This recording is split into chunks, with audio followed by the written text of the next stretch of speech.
Here's how to make a soft spoon out of fabric, in a shape inspired by the curved-handled spoon in the Thetford Treasure. You'll need scissors, t-shirt yarn, a needle and thread and a tape measure. I've used two different colours of t-shirt yarn. The pink strip measures roughly 45 centimetres and the white strip is about 180. Fold the white yarn in half to find the centre. Measure about 15 centimetres off centre and make a loop big enough to fit your index finger. Sew the loop in place with a couple of stitches. The shorter of your two fabric strips is your fill strip, the other is your wrapping strip.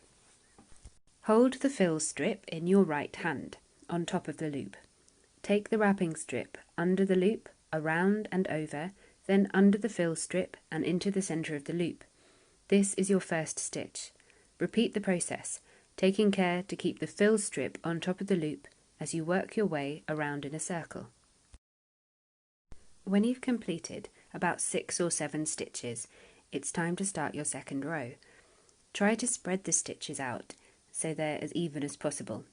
Although we'll be doing the same wrapping as before, we'll be inserting the wrapping strip into the space between each stitch, instead of through the centre.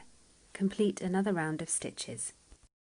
To add the pink strip, you need to wrap your old fill strip, which is on top of your work, around the pink strip, inserting the end in between the stitches, as before. Let the old wrapping strip drop to the back of your work. When you've completed another round of stitches, you should be left with 2 pink strips and 2 white strips. If the pink strips are uneven, gently pull on the shorter strand. This will also increase the curved shape of the bowl of the spoon.